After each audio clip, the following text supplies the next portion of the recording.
नमस्ते भारत। किसान पाठशाला से चिराग पटेल आज मोरबी से अपने साथ गेस्ट आए हुए हैं। तो परिचय पहले करते हैं उनका और फिर बांस के बारे में फिर से रीजनरेट करते हैं वही एनर्जी के साथ में कि क्यों और कैसे बांस इंडिया के अंदर में रहेगा। तो प्लीज़ आपका परिचय, शुभ नाम वगैरह नज़ीक आ जाना पड़ा।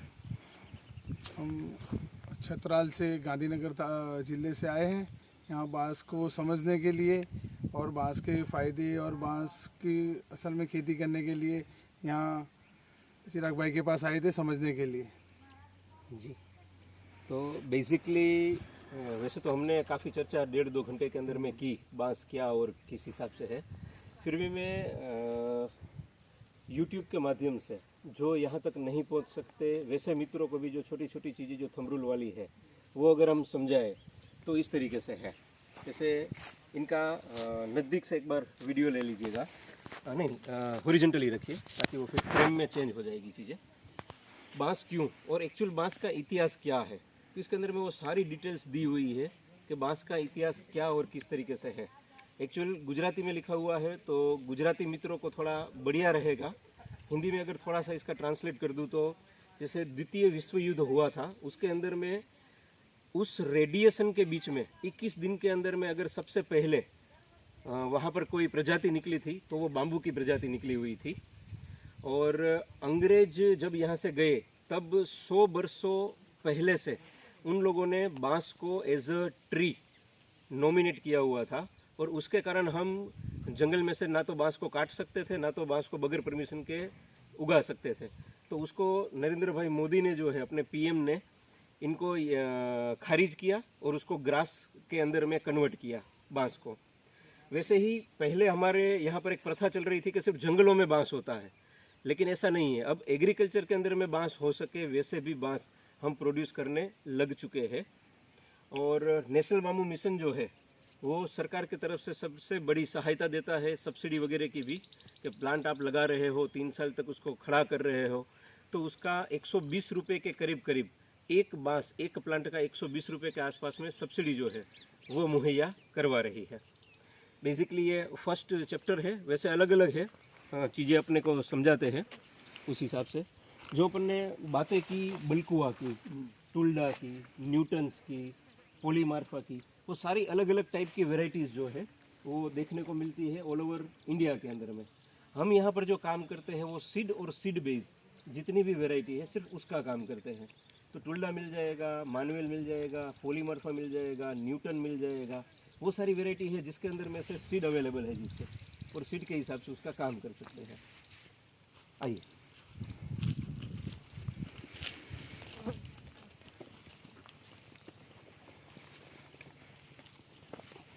जो अपन प्लांट की बात कर रहे थे कोई भी, तो ये सबसे छोटा जो होता है ये पतला वाला, ये पहले था, उसके बाद इसका जन्म हुआ, उसके बाद इसका जन्म हुआ, उसके बाद ये थिकनेस हुई, और उसके बाद सबसे आखिर में जो आया है वो ये आया है और उसकी थिकनेस ये बनी है। बढ़ता जाएगा जैसे जैसे वो हाइट भी बढ़ाता जाएगा और थिकनेस जो है वो भी बढ़ाता जाएगा। ये कितने महीना का होगा? ये तकरीबन जो है 10 से 12 महीने का है। 10 से 12 10 से 12 महीने का है जी। लगाने के लिए तो 18 महीने के ऊपर वाला ना? अपने पे डिपेंड है। कई फार्मर्स ऐसे होते हैं जिसको इकोनॉमिकली सस्ता मटेरियल चाहिए होता है और वो कहते हैं कि 3 महीने आपके 4 महीने आपके यहाँ पे नर्सरी में रहे, उसके जगह पर हम 3-4 महीने बड़ा कर लेंगे। तो हम जो 6 महीने में जितना बड़ा करते हैं उतना एक्चुअल में वो आपके वहाँ पर जाकर 3 महीने में बड़ा हो जाता है, क्योंकि आप सीधा ज़मीन में लगाते हो, उसको न्यूट्रिशन वैल्यू वगैरह वो सारा कुछ मिलता है। हमारे यहाँ तो वो पॉकेट साइज जो है उसी के अंदर में वो रहता है। लोग कहते हैं बांस ही क्यों, जनरल जो फार्मर लोग बोलते हैं वो यही बोलते हैं कि बांस ही क्यों।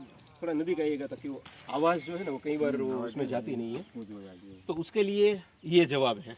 बांस इसलिए क्योंकि ये एक ही बार उसका जो है वो प्लांटेशन करना है, बार बार उसका प्लांटेशन की ज़रूरत नहीं है। फिर इसको जो है वो खेती हम करते हैं, ट्रैक्टर वगैरह जो चलाते हैं वो हमें बार बार चलाने की ज़रूरत नहीं पड़ती इसके अंदर में। और जो हम खपतवार निकालते हैं वो खपतवार भी हमें सिर्फ बांस अगर लगाते हैं तो 2 सीज़न के अंदर में खपतवार निकालना है। जब बांस 5 फीट 7 फीट का हाइट का हो जाए उसके बाद खपतवार निकालने की कोई ज़रूरत नहीं रहती है। इसको दवाई वगैरह बहुत कम लगती है। इसके अंदर में रासायन खातर वगैरह की कोई ज़रूरत पड़ती नहीं है। देसी खातर है तो लगा सकते हैं, नहीं है तो भी ये जंगली प्रजाति अपने हिसाब से हो जाता है।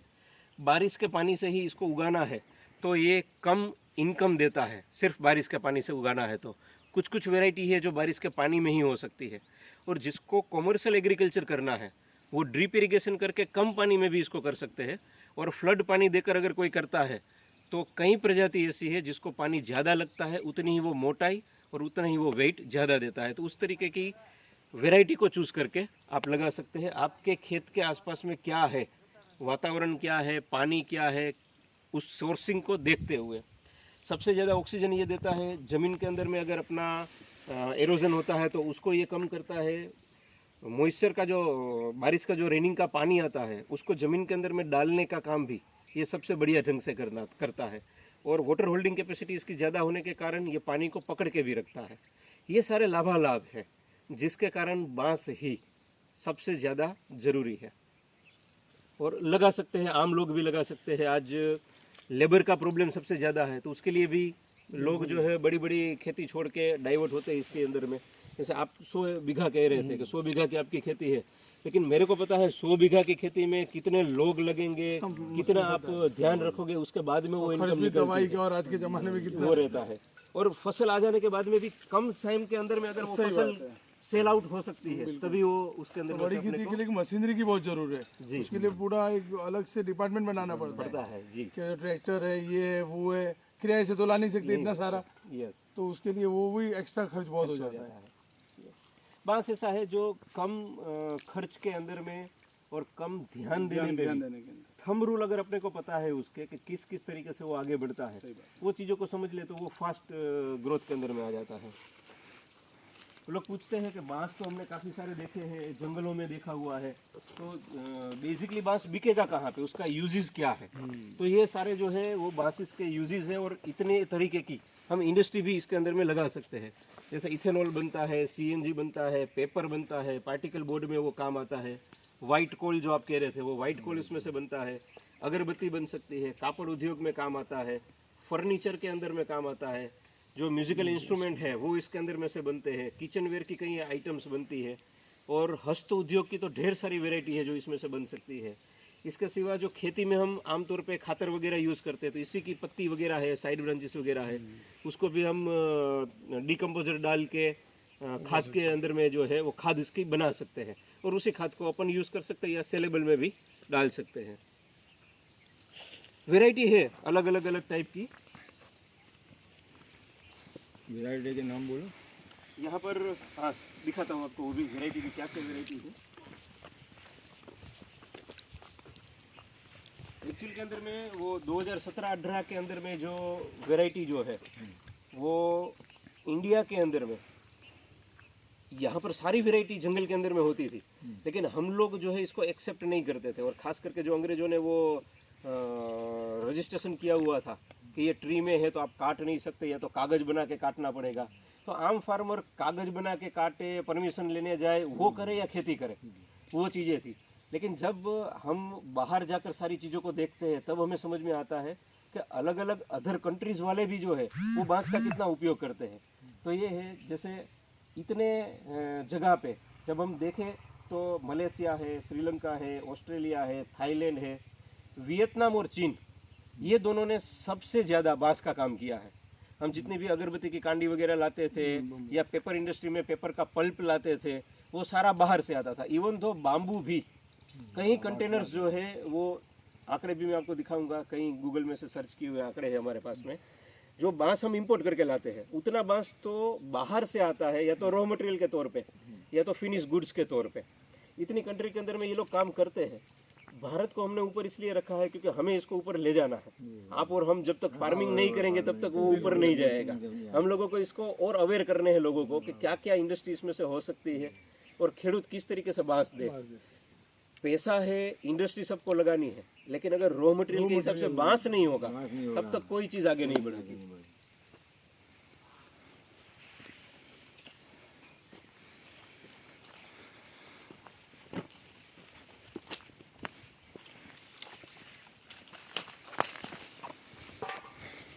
ये है बेसिकली बांस कहाँ से हम कितना लाते हैं।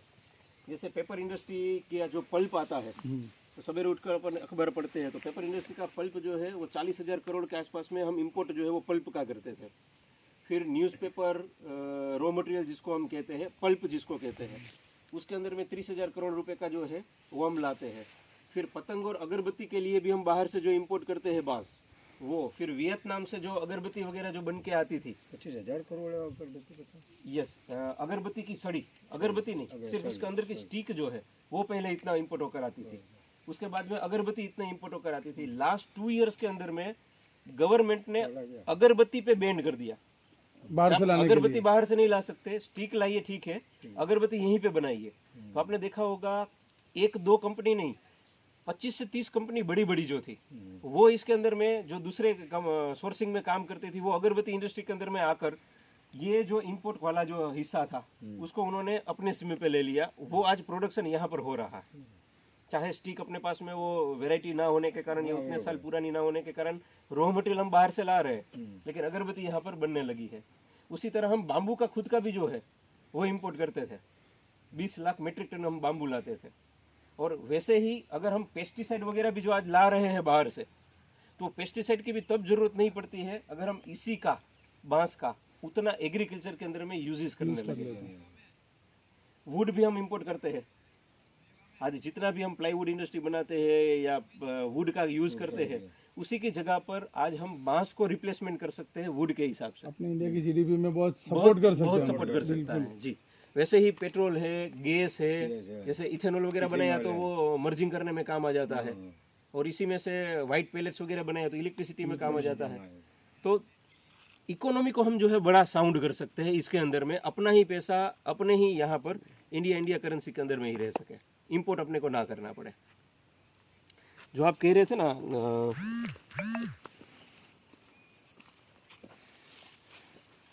ये देखिए, हम पौधे को नर्सरी में छोटा ही रखते हैं, उसका एक ही रीजन है।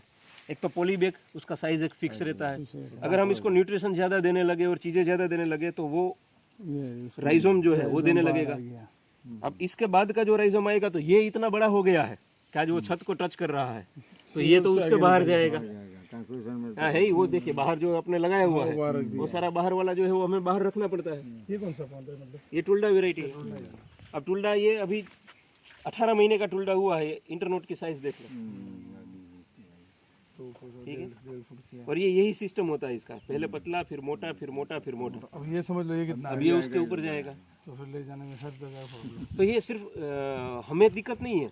इसी को अगर बड़ी साइज के अंदर में पॉलीथीन में डाल दिया, समझ लीजिए, अब देखिए उसके बाद ये बड़ी पॉलीथीन, अब ये 600 ग्राम की पॉलीथीन है, तो अगर आपको 10,000 पौधे ले जाने हैं तो 6 टन में आ गया, उसमें 2 गाड़ी का हो जाएगा आपका। यस, तो हमें वो भी देखना है कि इकोनॉमिकली कैसे हम इसको सर्वाइवल करवा पाते हैं। 12 महीने के ऊपर का अगर पौधा यहाँ से ले गए तो बेटर रहेगा। जी जी जी जी जी, जनरल 12 महीने का तो पौधा लगाना 12 चाहिए। महीने का पौधा 9 से 12 महीने का तो कम से कम पौधा होना चाहिए। कितना चाहिए ऊंचाई? जी जी, नहीं पौधे की ऊंचाई बोले तो ये अगर अपने को 9 महीने में चाहिए तो मैं इतना बड़ा कर दूंगा पौधा, लेकिन पौधा बड़ा नहीं, अपने को तो उसका डेफिशिएंसी चाहिए। अंदर देखिए कितना राइजोम निकल रहा है, कितना गर्ज बना है। पतली चीज को आप ऊपर ले जाओगे सूट को, तो उसका तो कोई मीनिंग नहीं है। तो जो नेचुरली होता है उस हिसाब से, जैसे ये सीड का लगा हुआ है, ये जो है ये सीड ही लगा हुआ है, ये पूरा सीड का लगा हुआ है। सीड का ही लगा हुआ है। सीड कितने महीने तक अंदर रहता है? सीड 8 से 9 महीने तक इसके अंदर में रहेगा। 8 से 9 महीने अंदर। 9 महीने के बाद हम निकालेंगे तब ये पॉलीथीन के अंदर में आएगा। अब ये जब पॉलीथीन में आएगा तब ये इसका जितना भी पत्ती है वो पत्ती को सबको झड़ा देगा, अच्छा, फिर से रीजनरेट होकर नया पत्ती जो है वो ग्रीन आएगा उसके अंदर में। एक्चुअल में तो बांस में पत्ती का कोई रोल ही नहीं है, जो हम यहाँ से ऑल ओवर इंडिया भेजते हैं। तो जब हम यूपी भेजते हैं, पंजाब भेजते हैं, तब हम ऊपर से उसको कट कर देते हैं, सिर्फ डंडी ही भेजते हैं, भेजनी है, क्योंकि तभी ट्रांसपोर्टेशन उसको वारा खाएगा, वरना वो तो उतना लंबा और वो जाएगा नहीं उस हिसाब से। किलोमीटर लंबा जाएगा। यस, वो कट करके फिर वहां पर भेजा जाता है। आइए,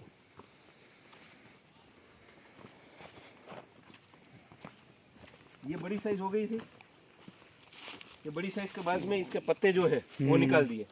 अब इसको जब भेजेंगे तब यहाँ से इतना कट कर देंगे, ये अच्छा सिर्फ फ्रूट सिर्फ इंडिकेटर। यही डंडी, क्योंकि जिसको पता है, जिसको समझ में आता है कि राइजोम इसका है, ये राइजोम उसका है, राइजोम, इसकी उम्र वो है। वो राइजोम से ही तो वो नया फैलेगा, सही तो वो बात। ट्रांसपोर्टेशन कॉस्ट क्यों बेयर करे, उसको बरोबर है उसको ट्रांसपोर्टेशन की कोई जरूरत ही नहीं है। मिल के समझ गया। लेकिन ये हर कोई समझ नहीं सकता है। नहीं, यही बात, ये क्या है, हम प्रैक्टिकल बुलाते क्यों हैं? हाँ, आप समझाने आइए, के लिए। ये पूरा पॉलीथीन देख लीजिए, पूरा जो है ये रूट से भर चुका है। अंदर देखोगे इन लोग गठान होगा, हाँ, गठान अंदर आ गया और ये रूट में भल गया ना, गठान होगा। पूरा रूट हो गया। ये पूरा रूट में आ गया कंप्लीट।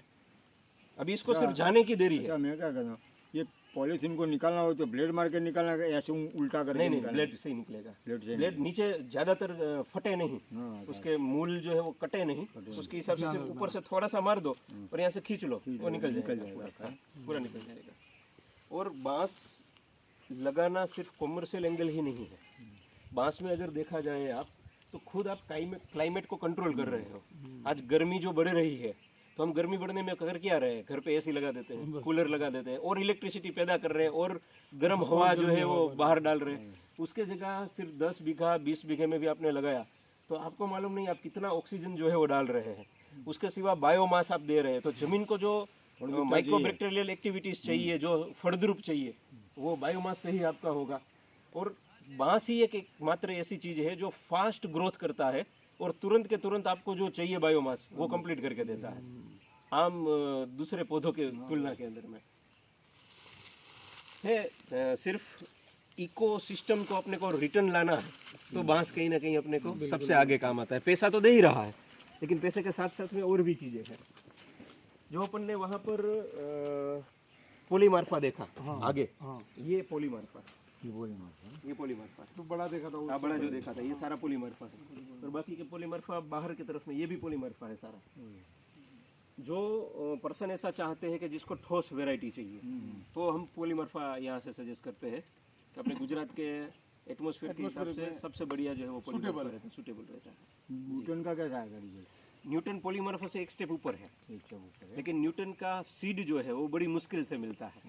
हाँ, वो ज्यादा तौर पे उसका सीड अवेलेबल नहीं होता। अभी 5-50 पौधे थे। हाँ, वो मिलेंगे 5-10 पौधे 15 पौधे चाहिए तो उतना मिलेंगे, ज्यादा पौधे क्वांटिटी में अपने पास नहीं है। ये अपना जो है जो मेन टुल्ला, टुल्डा जी, वो इसका काम टुल्डा अवेलेबल है, टुल्डा क्या रेगुलर है, रेगुलर चलता है। लेकिन वो टुल्डा चलेगा कितना, 4 साल। अभी 4 साल तक उसका सीड वगैरह आएगा, लेकिन फिर एक मात्रा के बाद में उसका सीड बंद हो जाएगा, क्योंकि आज आपने लगाया तो आपके वहाँ सीड लगेगा 40 साल के बाद। तो जिसका 40 साल पहले जिस जंगलों में लगा हुआ होगा या जहाँ पे लगा होगा वहाँ से अभी आ रहा है। टिश्यू करना पड़ेगा फिर। बाकी तो टिश्यू, और टिश्यू आपको भी पता है कि टिश्यू का करते नहीं हो। प्रॉफिट टिश्यू का भी अलग है और उसका तकलीफ भी अलग है। जैसे ये अच्छा है, ये क्या है? मैं ये देखिए, दंडे वावे ये मोस्ट काटो दंडे वावे ले पाए हो जा गोट निकाली होगी। नहीं नहीं, ये जो है अपन अलग अलग वैरायटी को देखते हैं, उसका केस स्टडी निकालते हैं। तो अभी जो है तकरीबन 64 इयर्स हुआ, 64 साल से कुछ कुछ वैरायटी है जिसका सीड आया नहीं है, कुछ 15-20 साल से है जिसका सीड नहीं आया हुआ है। वो वैरायटी का क्लम्पिंग निकाला, राइजोम निकाला और उसमें से जो है ये डेवलप किया। ये हमने किया डेवलप किया कि आज आपके वहाँ पर खेत में एक ही लगे तो वो एक ही लगे, लेकिन वो 7 साल के बाद में अगर फ्लावरिंग आता है तो आपके पास से हमें वो सीड मिलेंगे, जिसके कारण ये वैरायटी को हम रीजनरेट कर पाएंगे। अदरवाइज वो वैरायटी कहाँ पर है और कहाँ से रीजनरेट होगी वो हमें समझ में आएगा। ये हम एग्रीकल्चर में 100% नहीं ले सकते। ये सीड एक दो पीस आप डाल सकते हो। टी ओलिवरी है, फिर वल्गरियस है, जो अभी 40-45 साल 50 साल से ऊपर हो गया, लेकिन सीड अवेलेबल नहीं है। तो 5 साल के बाद आए, 10 साल के बाद आए या 20 साल के बाद आए, ये 1-2 पौधा भी अपने यहाँ लगा है तो अपने को तो एक श्योरिटी मिल गई कि वो 60-70 साल के बाद जो भी आएगा गारंटी अपने लिख के भी वो उतना अपना चलेगा। और ये मिलजुल के होता है। हाँ वो तो बरोबर। ये मेरे एक के खेत में लगाऊंगा तो नहीं होगा, ये पूरे गुजरात में अलग अलग एरिया के अंदर में 1-2 पौधे खेत लगेंगे। में 1-2 लगा दिए, फिर सीड आएगा तो यूज हो सकता है। उनको देना क्या जोड़ नर्सरी बनाते हैं कभी ये और तुमने दिया आपको मालूम है। हमें वो साइकिल चलानी है। हाँ, आप चाहे हमें दो, कोई नर्सरी वाले को दो, लेकिन वो जनरेट होता रहे, असल में ये बाकी रहे बस पहले जिंदा होना चाहिए। जिंदा होना चाहिए। इसी से तो हम है एक्चुअली। हाँ ये कौन सा बार वाला है? ये टुल्ला वैरायटी है, ये टुल्ला वैरायटी है। ये हमने स्पेशल बनाया इंडस्ट्री वालों के लिए। इंडस्ट्री वाला आपने कैसे कहा वो कोनोकार्पस लगे हुए थे तो उसको काटना चाहिए। अब यहाँ सारे इंडस्ट्री वालों ने कोनोकार्पस लगाया है, गार्डन में, उसकी फैक्ट्री के बाउंड्री में 20 बीघा है, कोई का 25 बीघा है, तब हम उसको बोलेंगे कि तुम कट कर दो, तो वो उसको अच्छा नहीं लगेगा। लेकिन हम इसको साथ में दे दे कि भाई जो आप लगा रहे हो उसको कट करो और उसके साथ में ये बड़ा प्लांट लगाओ, तो एक बारिश की सीजन में ये बढ़ जाएगा, उससे आगे निकल जाएगा। वो आगे निकल जाएगा। अच्छा, ये बाउंड्री के लिए बेहतर है, सबसे बेटर सबसे बेटर है। पूरे बाउंड्री के लिए भी इसको लगा सकते हैं। अच्छा, रेट में क्या होगा आपका? आइए दिखाता हूँ आपको सारी चीजें, प्राइस भी दिखाता हूँ।